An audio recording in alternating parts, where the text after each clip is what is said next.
So it's been about a month and a half since C-Viper has officially joined the Street Fighter 6 cast, and I'm a little late, I know. I've been a little busy though. I have finally earned the license to have an opinion. I cracked 1900 MR for the first time, and I wanted to do a bit of a deep dive on C-Viper, her pros, her cons, also my personal experience with the character, and how competitively viable do I think C-Viper is. And there's also one key weakness I want to go into detail on. We're gonna get a little bit into the weeds here, get a little technical, but let's break down how C-Viper is about a month after release in this game. So let's go over the pros with C-Viper first. And C-Viper is really all about the burn kick. This move is definitely extremely powerful. I think this is the go-to move for the character, and you're basically trying to find creative ways to use burn kick and to apply pressure to the opponent. I think burn kick is super strong. Starting off first with air burn kick. Generally, air burn kick is at worst -4. There's some extreme situations where it could be like -5 or -6 there, but generally you're looking at like -4 or better with air burn kick, and that of course includes the super jump burn kick. But as you can see there, sometimes if you do super jump burn kick at the right spacing, you can even get plus frames, and this can be really useful for just getting in. I mean, you can just do things like Seismo, super jump cancel, air burn kick, and get plus frames. Really strong. Also, of course, you can just like out of your strings just like do buttons and super jump cancel over them, get cross ups. Like, you can just completely mix your opponent. You would think with parrying the game, it wouldn't be that strong, but the left-right mix is definitely still there. It's such a jump scare that people tend to not parry correctly anyways in the first place. So just getting in on an Oki and just doing a string into super jump cancel burn kick is really good. And even if they block it, it's going to be safe, right? Like, that's going to be -2 at worst. So imagine once they get into burnout, like that's going to be super nasty. So I think that's incredibly strong. Another like really interesting thing about burn kick that I think is underutilized is just in scramble situations or for like securing some kind of movement out of the corner. If you do things like this, if you jump over someone, it's a little weird. You got to do burn kick in the other direction, but you can jump over people and then burn kick. And see, that was -2. And this is really good just for those common scenarios where if you jump out of the corner, most people, when you land, try to trip guard you with a button or go for a grab. You can just jump over people and just do burn kick in the other direction and just punish them immediately for going for that and side swap. Say like they randomly dry brush at you and you just happen to like be jumping there. You can try to like trip guard or counter their trip guard attempt when you're on the other side with the burn kick. So this offers a really unique coverage that usually when this happens, you're kind of just screwed. Like when these weird spaghetti situations occur. But C-Viper has an out that other characters don't have with that option, just halting her momentum in the air and just doing burn kick out the other side. Usually in situations like that where they happen to get underneath you, you're kind of just screwed. Burn kick is really good at dealing with that. And then of course we have grounded burn kick, which has this is like the special that everyone spams. This is the go-to. I think this is actually good. At first I was wondering if this would be bad because of course they can just counter this on reaction, or not reaction, rather prediction with drive impact, right? If I go for this and I cancel into it, they're gonna get the drive impact and they're gonna get a full combo. However, I think it's really hard to actually react to this with drive impact. I don't think it's free, and you can just not go for it and then kill people if they attempt to do this. And people do get mixed up. Like, you overwhelm their mental stack enough, they're gonna mess up. But also, the other thing about this is if they delay this by even 1 frame, you can counter DI. So you can't really rely on reaction DI. No. You think you're reacting to this with DI, you're not. The other thing is, like, if you're a frame late, man, I don't think you're reacting to this. And if you are, they're being extremely predictable with how they use that extension. I think it's more of a prediction. Now, I do think parry might be more reliable to react with. Now, that is true. You could argue maybe eventually people will get really good at perfect pairing this. However, the thing about this is the cancel into the metered extension for plus frames, you can actually delay the cancel. So you can see here, it's actually 20 frames there. If I cancel right away on the blue on the frame meter, like when the cancel occurs into the follow-up.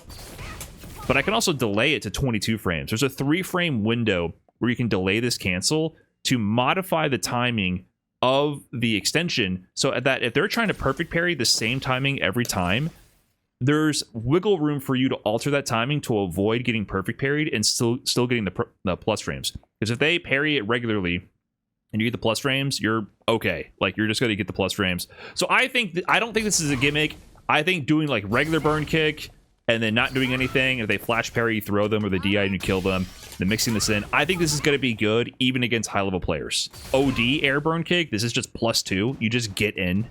Like, you can just jump at people and do this. Of course, the obvious example of burn kick, you just bait people for doing their anti-airs.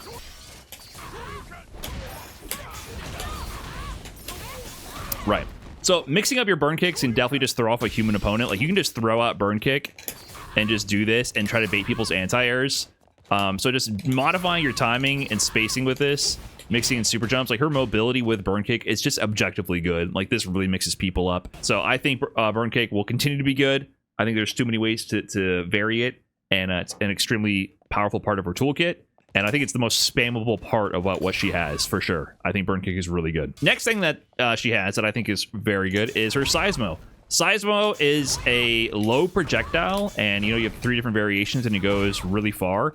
And because it's a low projectile like that and it doesn't have an actual hitbox, it has, unique advantages. So it's able to avoid interacting with other projectiles and just go underneath them.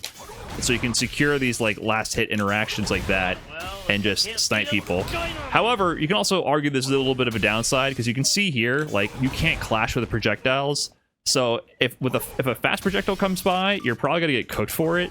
With slower projectiles, you can like interact with them and like, get over. You get combos still.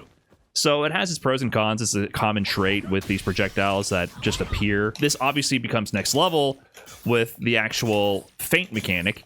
Just another way to crank the mental stack in terms of what people are looking for. So you can zone a decent amount with just doing the actual Seismo.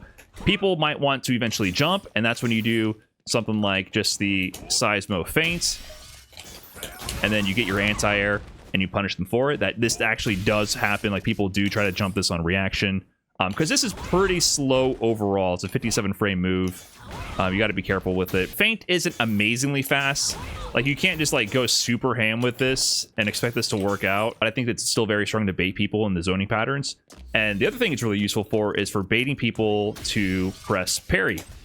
Because eventually, if you're blocking these Seismos, you do want to avoid getting shipped out. Like, this will actually do a decent amount of drive gauge ship. You can threaten burning people out from full screen. So people do try to see Seismo, and they try to parry it. But, of course, you can just feint the Seismo and punish the parry attempt. Now, good players will eventually do things like they'll drive rush OS out of it. So, like, it's not foolproof, this interaction. Yeah. So they'll counter your counter eventually with the parry into drive rush OS. It's not foolproof, but it keeps the mind game going and definitely catches people off guard. And even if you don't interact with it, like, if you just do this and then you that's one of our weaknesses, spoilers. You can try to just check them. You can try. So I think Seismo is really good. Next unique strength with Sea Viper is that she has 4 hit light confirms, which is pretty rare in this game. I actually can't think off the top of my head other characters that have this.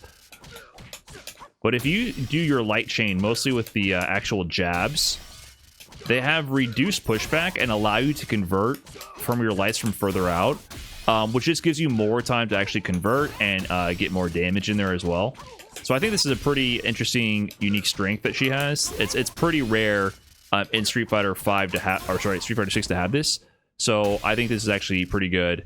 And you can also, of course, I think the better variation of this is getting into stand light kick. Being able to combo into her 5-frame stand light kick is really good, and it's kind of a chain interaction. So in a scramble, converting to this lets you go into the medium thunder dash, and you can spend the meter to get a really solid knockdown here. So I think this is a really great route that she has to just like solidify her conversions on, jab checks and everything. So that's pretty powerful that she has that. It's not that common. She has like the Shoto style 5LK. So this is always really powerful because after 3 lights with most characters, they're not going to be able to continue their turn here with any of their 4-frame lights on block, right? So after blocking chain lights, you're negative on block. So a common scenario here is after blocking 3 lights, people like to press their crouching medium kick and then drivers cancel in, like ending your turn, taking their turn back and getting their offense started. And that's a pretty common scenario here. But if you have a 5-frame stand light kick with a good low hitbox in that range, you can guess with this and buffer to interrupt people trying to take their turn back. So this is always like a super strong thing to have. You know, Ken's used this, Terry, Ryu as well a little bit. Having the 5-frame Akuma also, of course. The Shoto 5LK is definitely a blessed button to have for specifically like these kind of interactions.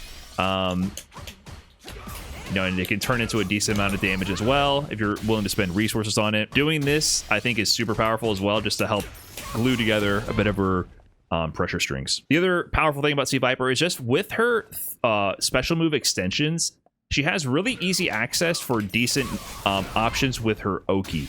So Thunder Dash having this metered extension from both the heavy DP version and the meter version like this, and even the light version, which is not as common, but it can be used. They offer really good knockdowns just for getting Drive Rush Oki going.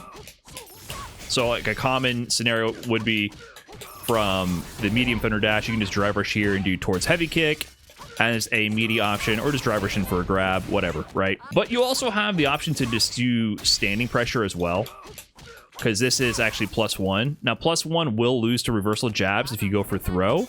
But, you know, if they go for that jab there, you can just frame trap them and keep it airtight. It's not foolproof to go for throw, but it works pretty well.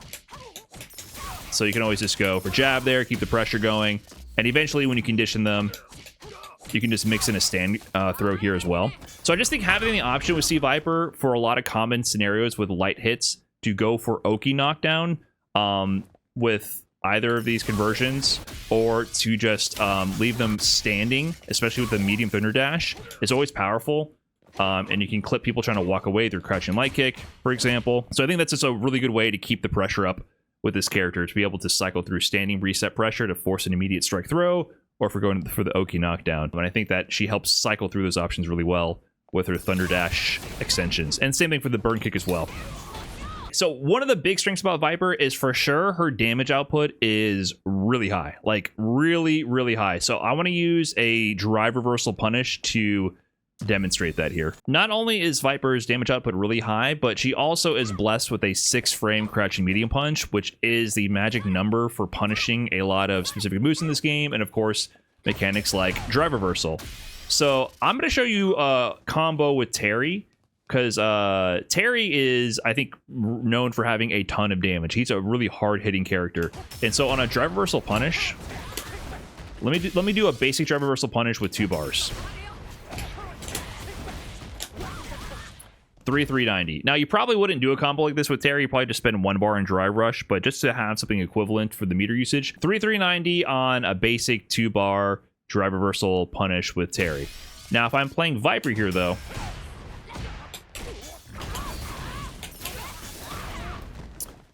$3,500 on a basic B&B without using any drive rush cancel moves and immediately being able to regen your drive gauge. I use less meter than Terry with an OD and his combo route, and I'm building more meter back immediately.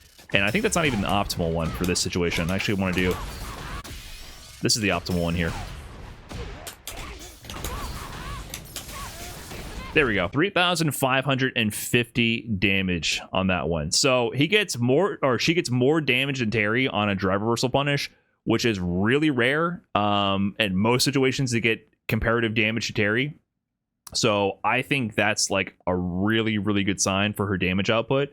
Starting from a punish counter crouching medium punch with the meter resources she's using, she's very meter efficient as well. And of course, you know, you can just spend a lot more meter on this. Like, she can just start shitting out damage as soon as you start adding more meter to it. You have to be careful about your meter economy, but she does a ton of damage. So also, if you want to see like her max damage conversion. Okay, So max damage output with Terry, if you absorb the hit to actually get the meter to have enough drive gauge to pull this off, is 6,993. And that's like huge damage. That is massive damage. So Terry definitely, I think, is one of the hardest hitting characters in the game. And he's pulling off in the most optimal situation 6,993. And Sea Viper, on the other hand,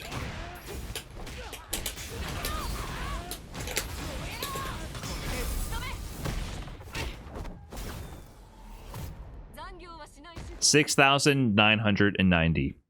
So she's getting 3 less damage, but I think you can excuse her, right? Like she's liquidating life bars. So 6,990 with Sea Viper for her max damage output. So she does more damage than Terry on a drive reversal punish with limited resource spent, and does similar damage to Terry on a max damage cash out. So her damage output is massive. Like her average damage output as well. If she starts landing her Fierce Feint Fierce combos, it like just really racks up really quick. So I think her average damage output is really high. So I think it's an understated strength of the character that she hits extremely hard when she manages to land a solid hit. The next main strength of Viper is definitely her feints on her heavies. I think her heavy feint is so strong for both her crouch heavy and for her stand heavy. So crouch heavy into the feint cancel, it leaves you at -1, and the stand heavy, you have to do a jump feint cancel, which ends up costing a bar, and leaves you at 0 on block. The main thing here to understand is, or there's two main takeaways. One is, look at the drive gauge.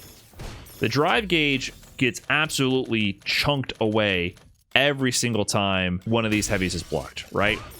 So in an unrealistic scenario, you can see here that the crouch heavy takes away half a bar of drive gauge every single time this is making contact with the opponent's block. You do lose a bar drive gauge yourself, but it takes a clean 60% away immediately every single time as you make them block any of your normals. And the thing is, it's really easy to make them block this. Like the stand heavy has massive range. Like this is such a strong move to just throw out. And then if you have a lot of drive gauge and just want to keep the pressure going, really, really powerful. Crouch heavy has great range as well. But the main thing is it has really good pushback. Take a look at the spacing after. The spacing after a feint, it has slightly more pushback in a lot of situations. So you can see here, after blocking crouch heavy, her toe is right on that second line from the bold line in the training mode floor there. But if I feint cancel, there's a bit of a gap. It actually increases the pushback whenever you do a feint cancel. So you see here, yes, I am blocking that crouching light punch here, but if I take like a micro step back from the situation here, let's see, Terry's crouch jab is pretty good. You're able to escape the range of the lights a lot more easily. So here, let's find that perfect spacing. So in this spacing, when I do the feint, I actually escape the jab. With the feint cancel, it adds a tiny, tiny amount of pushback on this, and it makes it really difficult for people to take their turn back. So what ends up happening is, even though Sea Viper is -1 here, this -1 has so much pushback and has so much range, most of the time, even if people try to take their turn back, let's put on Crouching Medium Punch, for example, here. They're going to get whiff punished. So just having people around and harassing with Crouching Heavy Punch into feint cancel is incredibly powerful and can end up spacing trapping people a lot and lead to massive conversions. So because they can't just block forever because it's taking a half bar drive gauge chip every single time, and the ambiguous spacing, I think just walking around and representing this option will get people to bite so often, and it will get them liquidated. Like they're just going to explode as soon as this makes contact. And you can do huge combos from this as well. The feints are ridiculous, and I mean, just having this option also from stand heavy and just like maybe buffering after. You can trade with people. They try to take their turns back with mediums from like a space situation. You're just going to counter hit them. So really unique ways to keep her pressure going. and to punish people for trying to take turns back. So the feint cancels are really strong. Really strong. Okay, another unique strength of C. Viper also is she doesn't have a low forward drive rush, but she is a character kind of like Aki, where she can drive rush cancel into a crouching medium kick low and have it be a block string from her heavy. So that's really strong. And same thing from her crouching medium punch. You can block string from a drive rush cancel into the low. And on top of that, it's plus on block. And having this is always strong because, you know, if they're blocking, but they don't block low, they only do standing blocks, they're trying to get away from the pressure or are scared of the overhead, this will just give you a full combo every time, if you're not bad like me. So that can lead to really big damaging combos, and it can also interrupt people who are trying to snipe your driver's cancel gap with like an uppercut. If they're trying to do the DPOS, like they're trying to interrupt with a DP and they're sloppy with their inputs and don't do it from crouch, they can get hit low. So having just a block string from a drive rush cancel into low like that is always super powerful, and that's, you know, C. Viper's of that classic character, where I think this is a pretty good string to go to. It's not perfect because it doesn't leave you in range to throw, which makes that a little weaker, even though she's +3. But having this as a string option to go into and a big damage combo cash out is very good. Okay, we're going to get into the cons now. So she does have, I think, minor weaknesses. So these are just kind of mild complaints, or not even complaints really, just weaknesses I think the character has. And one minor one I gotta admit is the execution. I think the execution is really fun with C. Viper, but I don't think her execution is actually that hard once you get into the flow of understanding of how all of her systems interact. Her execution, I think, is a little demanding. I don't think it's that hard really, but any margin of error in a game like Street Fighter 6 where most other people are not operating under that same condition, like if you're doing just like baby mode combos with Terry, like you're not doing the optimal stuff. Every character has hard optimal combos, but other people are not playing by the same rules to get the same damage output you're getting. C. Viper is rewarded with slightly more damage, but if people just hit you with a low forward dry rush out of nowhere when you make a mistake and then you die, it is, I would argue, a slight weakness of the character. Skill issue, yes, but, you know, not everyone is playing with the same playing field in terms of execution difficulty. So it's definitely something that I think is slightly a con, even though she makes up for it in strengths in other ways. You will probably lose some games by messing up your execution. It's just part of the character, I think. Another one, this one's kind of a minor gripe. I think her anti-air overlapping with level 2 is kind of weird. A lot of the times you'll see, like, when people jump, when I'm playing, I'll try to do my anti-air DP, and level 2 will happen, and sometimes that works, but a lot of the times what ends up happening is they end up going behind the level 2, and you die. I mean, this happens to a lot of characters. It happens with Terry also, trying to do Burn Knuckle, but this is super common when walking back and forth, because the DP input is quarter circle back, heavy punch. Really common to get level 2. Also, maybe some people are gods and they can cross-cut with this quarter circle back input, but I think C. Viper is a little weaker to cross-up angles. She's not really like a Shoto, so it's kind of hard to cross-cut with her quarter circle back anti-air. That's something I'm struggling with. Maybe there's like some techniques I gotta learn to master, but I think she's a little more susceptible to cross-up jump-ins. She does have heavy kick, which is a very unique anti-air, and it's stronger than most people would realize. It goes out further and has some unique properties where you can potentially get big combos if it interacts correctly. It's hard to make it interact properly though, because it trades a lot. So Sand Heavy Kick can anti-air, and you can actually get combo conversions with it. It's a little specific to situations where these work, so that's something I got to work on. But that is a pro that she has. But I would say that aside from that, the cross-up angles that I mentioned before, she's a little weaker too. I think C. Viper is a character that has to focus a little bit more on like air-to-airs, jump back air-to-airs, to avoid being just crossed up in silly situations and losing their turn, essentially. Another minor weakness is C. Viper has no reversal aside from her level 1. Her supers, essentially. Level 1, level 2, and level 3. She does have invincible supers that she can use for defense, but she has no non-super invincible reversal, which is kind of interesting from a character from Street Fighter 4 who had like 17 invincible reversals. So she's in, I would say, the lower half of the cast in terms of defense. However, of course, she makes up for that. Like every character that doesn't have an invincible reversal I think has other things that make up for that. Manon is a grappler. Grapplers make up for just by being grapplers. Aki has her slide, which is, you know, invincible to physical hits, but loses to throws. So she makes up for in that sense. So, and Bison is just M. Bison. But also, you know, it has air mobility. So I think Sea Viper has some issues with her defense, but, you know, she has super jump. Like, if you give her some space in the corner, she can just kind of super jump out and try to burn kick away. That is technically punishable, but it's kind of a guess. Or you can do what I mentioned earlier, just jump out, burn kick. Like, her mobility options and flexibility and moving around the screen do improve her defense to a degree, but she's slightly weaker because she doesn't have an on-demand EX reversal. So another issue she has, it's another minor complaint, is Sea Viper has a really hard time setting up a strong burnout guaranteed sequence, meaning it's very difficult for her to set up a really tight button into DI in order to avoid losing to things like JP Amnesia when they're in burnout and Marissa Armored Stance. You have to hit on like frame 2 or 3 to interrupt the armor startup, and if you do any of her buttons straight into DI, it just doesn't work. So you have to end up doing things like medium drive rush cancel to crouch heavy into DI, or medium to DI, in order to have enough frame advantage to beat Amnesia and Stance. So if you're just trying to get us easy like button into DI in these characters, you're gonna get smoked.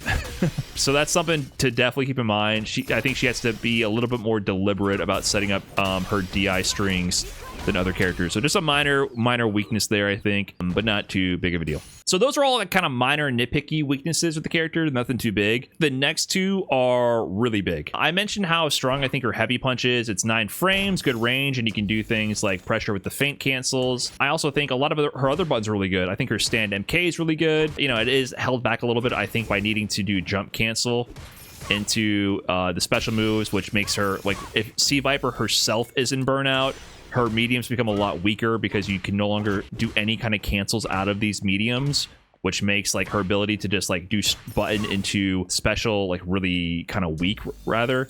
But in general, I think her buttons are all pretty good, except for when it comes to deal with drive rush, right?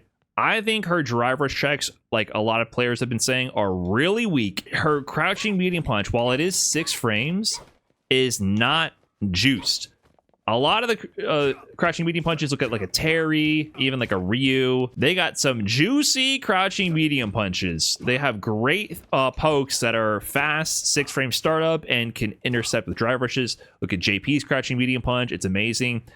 Sea Viper does not have the juice when it comes to this button. This button is definitely lacking in range severely compared to a lot of the cast. Checking drive rush when people try to approach with this button is very liable to whiff. You end up getting counter hit or punish countered by their drive rush button. The issue then with doing things like crouching medium kick is that, like, this is 8 frames. This is not a terrible option, but because you can only jump cancel it, you can't do this into a drive rush cancel to get a ton of reward.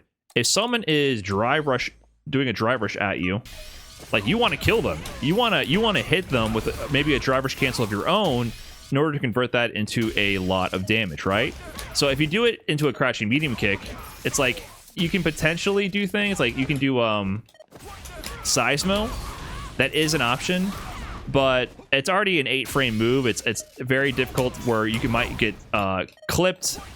So if they do like a drive rush light, you're probably gonna get stuffed. So I think for slower, further range drive rushes, the mediums into Seismo jump cancel is pretty good, but man, you are getting cooked when it comes to a lot of drive rushes. Like when people randomly drive rush at you and do lights or fast drive rushes, your 5LK I think is the best option in order to deal with that.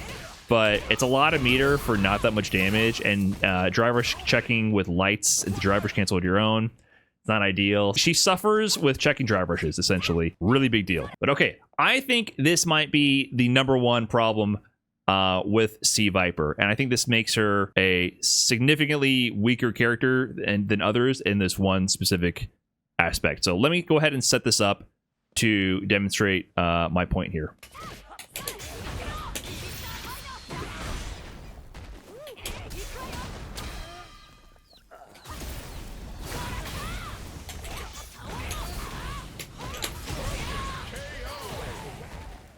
So that was a basic sequence where, because Terry was in a very low drive gauge, I used my level 1 there in order to burn out the opponent to secure the DI and then kill them. Seems like a pretty standard interaction, right? Pretty standard. However, what you weren't seeing during that whole sequence was something very important with the bottom left of the screen. Now, let me do a similar interaction, but with Terry here instead. So I'm going to set that up with Terry really quick.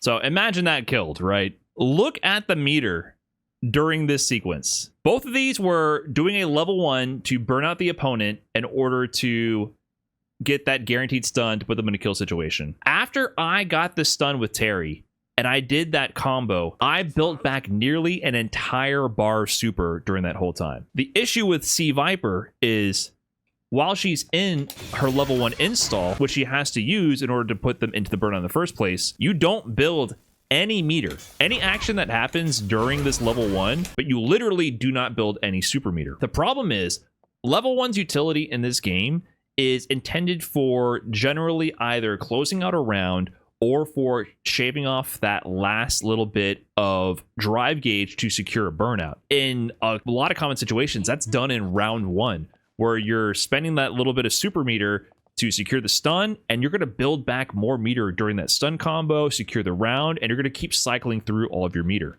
The problem with C Viper's level 1, which I think is a cool level 1, like having the ability to be in this mode and to just go crazy, like I think it's really cool, especially during burnout. Like you're just going ham, doing a bunch of shenanigans. Like, you're doing a ton of stuff. It's really fun. But you build 0 super meter during any of this. And having that on the level 1 means you are being punished actively for playing the meta of putting the opponent in burnout, getting the stun combo, and building back your resources to have them for later on in the game. I think this is actually a massive, massive problem for this character. Now, normally you might be wondering like, okay, is that really that big a deal? There's lots of installs that are really good. Okay, Blanka's level 2, we all know is messed up, but like it's super messed up. You can have them here like 3 bars of drive gauge and they're just cooked.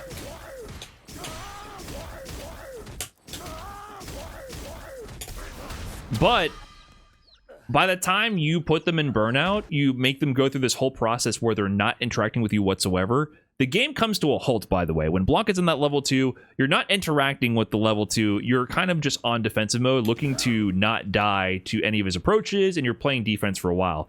If Blanka manages to put you in a unfavorable situation stacked in his favor, he's going to earn the next interaction without the super installed and start building his drive gauge back. Like with that stun, for example, I spent the level 2 to put you into burnout when you were at 3 bars of drive gauge. I earn the stun, I start cycling through my meter immediately after in order to then build potentially another level 2. Blanka's level 2 works because the game comes to a halt and it's in his favor. However, like with C Viper, when she's in level 1, the game I don't think comes to a halt in that sense, and you're not immediately cashing out into a stun or anything to start building back your meter. If you're in level 1, you go back to neutral, like yeah, it's stacked more in C Viper's favor, but you're still playing the game. And if she does end up killing you, it's going to be via straight hits or anything, and you're just going to not have meter for the rest of the round. I think the meter build is a huge problem for this. And then when you compare it to someone like Mai, her level 1 is also an install. However, her install is a completely separate resource. When Mai pops her level 1, not only does she have an element of that Blanka level 2 install, where you don't interact with the character as much because she now has the best projectiles in the game.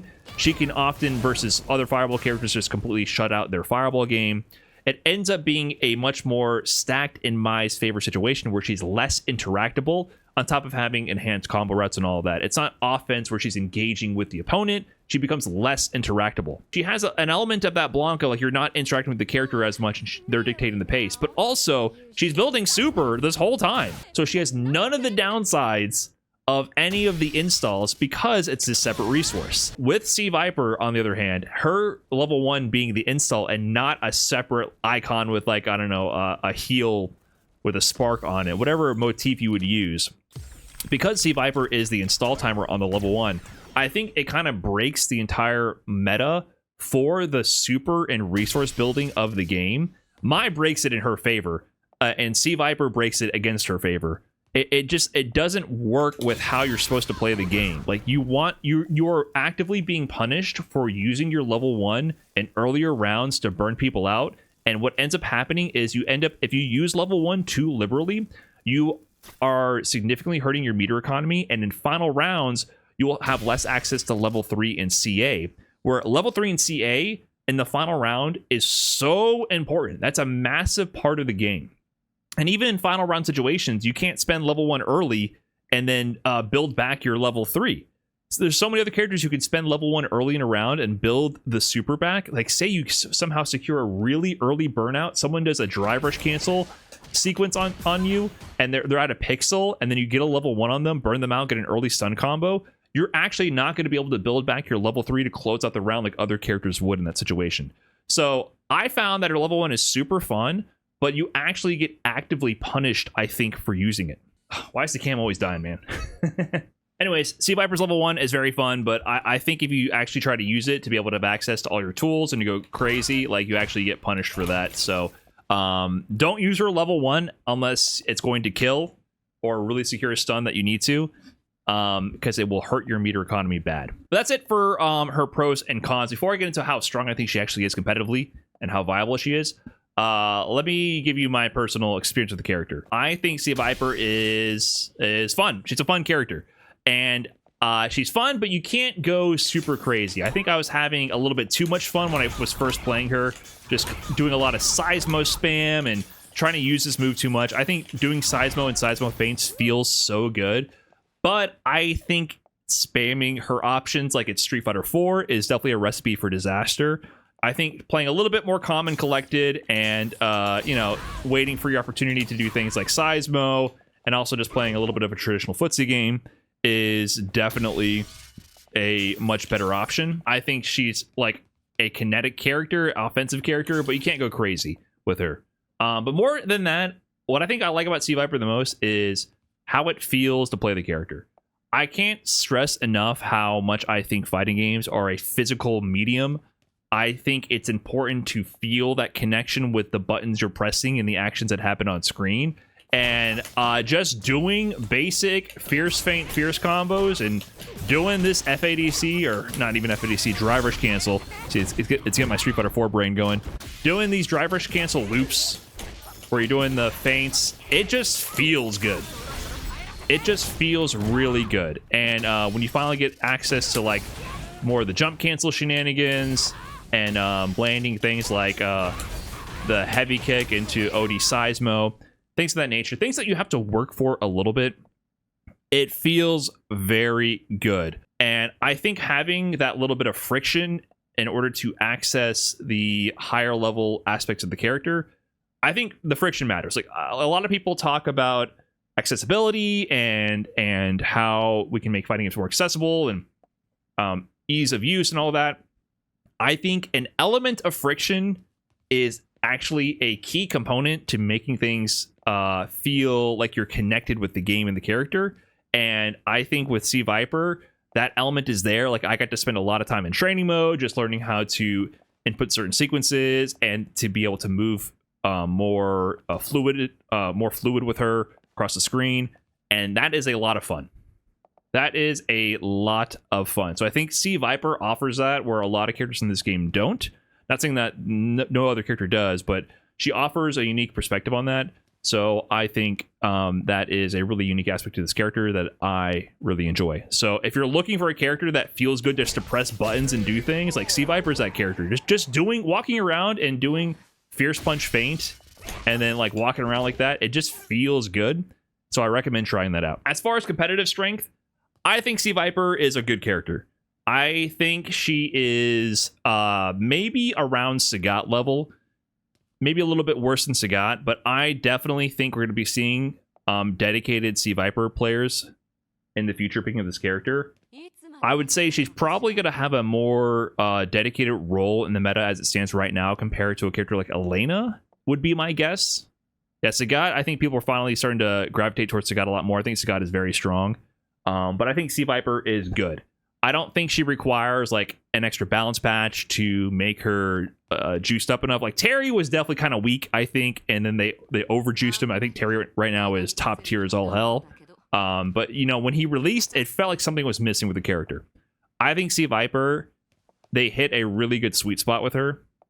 Like I said, I think the level 1, I think that's kind of a mistake though. I think there's something pretty weak about that. But I think there is a really good character here. So we already have Dak Corgi and Capcom Cup. I think we might be seeing more Sea Vipers soon. And anyways, that's my thoughts about Sea Viper. I know I'm late to the party, but let me know what you think in the comments. And let me know if you learned anything. I was trying to make this more in-depth and informative. And that's all I got. Thanks for watching. Peace.